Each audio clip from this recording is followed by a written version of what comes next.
Hi guys, ಮತ್ತೊಂದು ವಿಡಿಯೋಗೆ ಸ್ವಾಗತ. ಸೊ ನಾವಿದೀಗ ಇನ್ನೊಂದು ಜಿಂದಾಲ್ ಸ್ಕಾಲರ್ಶಿಪ್ ಇದೆಯಲ್ಲ, ಅದನ್ನು ಆನ್ಲೈನಲ್ಲಿ ಕೂಡ ಅಪ್ಲೈ ಮಾಡ್ಬೋದು. ಅದನ್ನು ನಾವು ಹೇಗಂತ ನಾವು ನೋಡ್ತಾ ಹೋಗೋಣ. ಮೊದಲಿಗೆ ನೀವು ಇಲ್ಲಿ ಜಿಂದಾಲ್ ಸ್ಕಾಲರ್ಶಿಪ್ 2025 ಅಪ್ಲೈ ಆನ್ಲೈನ್ ಅಂತ ಕೊಟ್ಟರೆ ನಿಮಗೆ ಇಲ್ಲಿ ಫಸ್ಟಿಗೆ ಬರುವಂಥದ್ದು ಫಾರ್ ಪಿ ಜಿ ಸ್ಟೂಡೆಂಟ್ಸ್. ಯಾರೇ ಪಿ ಜಿ ಸ್ಟೂಡೆಂಟ್ಸ್ ಇದ್ದರೆ ಅದನ್ನು ಕ್ಲಿಕ್ ಮಾಡ್ಕೊಳ್ಳಿ. ಹಾಗೆಯೇ ನೀವು ಕೆಳಗೆ ನೋಡಿದೆ Sitaram Jindal foundation charitable trust in Bangalore ಅಂತ ಇರುತ್ತೆ, ಅದನ್ನು ಕ್ಲಿಕ್ ಮಾಡ್ಕೊಳ್ಳಿ. ಹಾಗೆಯೇ ಇಲ್ಲಿ ನಿಮಗೇನು ಸೀತಾರಾಮ್ ಜಿಂದಾಲ್ ಫೌಂಡೇಶನ್ ಅದರ ಒಂದು ಅಫಿಷಿಯಲ್ ವೆಬ್ಸೈಟ್ ಓಪನ್ ಆಗುವಂಥದ್ದು. ಹಾಗೆಯೇ ಇಲ್ಲಿ ನೀವು ನೋಡ್ತಾ ಹೋದರೆ apply for scholarships, become a volunteer, apply for donations ಅಂತ ಕೂಡ ಬರುತ್ತೆ. ಸೊ ನೀವು ಅಪ್ಲೈ ಫಾರ್ ಸ್ಕಾಲರ್ಶಿಪ್ ಅಂತ ಕ್ಲಿಕ್ ಮಾಡ್ಕೊಳ್ಳಿ.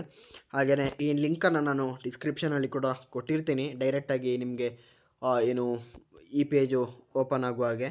ಸೊ ಅಪ್ಲೈ ಫಾರ್ ಸ್ಕಾಲರ್ಶಿಪ್ಸ್ ಅಂತ ಕ್ಲಿಕ್ ಮಾಡಿಕೊಂಡು ಸ್ಕಾಲರ್ಶಿಪ್ ಫಾರ್ ಸ್ಟೂಡೆಂಟ್ಸ್ ಅಂತ ಬರುತ್ತೆ, ಅದರಲ್ಲಿ ಒಂದು ಅಪ್ಲೈ ನಾವು ಅಂತ ಇರುತ್ತೆ, ಅದನ್ನು ಕ್ಲಿಕ್ ಮಾಡ್ಕೊಳ್ಳಿ. ಹಾಗೆಯೇ ಇಲ್ಲಿ welcome to Sitaram Jindal foundation ಅಂತ ಬರುತ್ತೆ. ಇಲ್ಲಿ ನಿಮ್ಮ ಅಕೌಂಟು ಇಲ್ಲ ಅಂತ ಹೇಳಿದ್ರೆ ನೀವು ರಿಜಿಸ್ಟರ್ ಮಾಡ್ಕೋಬೋದು.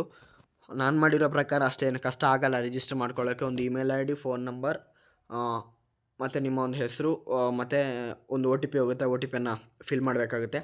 ಹಾಗೆ ನಿಮ್ಮ ಹತ್ರ ಏನಾದರೂ ಅಕೌಂಟ್ ಇದ್ದರೆ ಲಾಗಿನ್ ಕೂಡ ಆಗ್ಬೋದಾಗಿರುತ್ತೆ. ಸೊ ಇದರ ಲಾಸ್ಟ್ ಡೇಟ್ ಬಂದು ನಿಮಗೆ 31 ಅಕ್ಟೋಬರ್ ಆಗಿರುತ್ತೆ. ಸೊ ದಯವಿಟ್ಟು ಅದರ ಒಳಗೆ ನೀವು ಅಪ್ಲೈ ಮಾಡಬೇಕಾಗುತ್ತೆ. ನಿಮ್ಮ ಕಾಲೇಜ್ ಡೀಟೇಲ್ಸ್ ಆಗಿರ್ಬೋದು, ಪ್ರೀವಿಯಸ್ ಇಯರ್ ಡೀಟೇಲ್ಸ್ ಆಗಿರ್ಬೋದು, ಬ್ಯಾಂಕ್ ಡೀಟೇಲ್ಸ್, ಮತ್ತು ನಿಮಗೆ BPL ಕಾರ್ಡ್ ನಂಬರ್ ಇದ್ದರೆ BPL ಕಾರ್ಡ್ ಇದ್ದರೆ BPL ಕಾರ್ಡ್ ನಂಬರ್ ಕೂಡ ಹಾಕ್ಬೋದು. ಹಾಗೆಯೇ ಇದು ಹೇಗೆ ಸ್ಕಾಲರ್ಶಿಪ್ ಸ್ಯಾಂಕ್ಷನ್ ಮಾಡ್ತಾರೆ ಅಂತ ಹೇಳಿದ್ರೆ ಕಾಲೇಜ್ ವೈಸ್ ಬರುತ್ತೆ. ಅವ್ರು ಫಿಕ್ಸ್ ಮಾಡಿರ್ತಾರೆ ಒಂದು ಕಾಲೇಜ್ಗೆ ಇಷ್ಟಿಷ್ಟೇ ಅಂತೇಳಿ. ಈಗ ಉದಾಹರಣೆಗೆ ತೊಗೊಂಡ್ರೆ ಯಾವುದೋ ಒಂದು ಕಾಲೇಜ್ ಇದರಲ್ಲಿ 50, ಬೇರೆ ಒಂದು ಕಾಲೇಜು 25 ಕೂಡ ಇರ್ಬೋದು. ಸೊ ಆದಷ್ಟು ಬೇಗ ಅಪ್ಲೈ ಮಾಡ್ಕೊಳ್ಳಿ, ಬರ್ಬೋದು ಅಂತ ಹೇಳ್ತಾ, ನೀವೇನಾದರೂ ನಮ್ಮ ಚಾನಲ್ಗೆ ಫಸ್ಟ್ ಟೈಮ್ ಬಂದಿದ್ರೆ ದಯವಿಟ್ಟು ಸಬ್ಸ್ಕ್ರೈಬ್ ಮಾಡ್ಕೊಳ್ಳಿ, ಸಪೋರ್ಟ್ ಮಾಡಿ. ಹೀಗೆ ಮುಂದಿನ ಸ್ಕಾಲರ್ಶಿಪ್ ವೀಡಿಯೋಸ್ ಇದ್ದರೆ ಅಪ್ಡೇಟ್ ಮಾಡ್ತೀನಿ.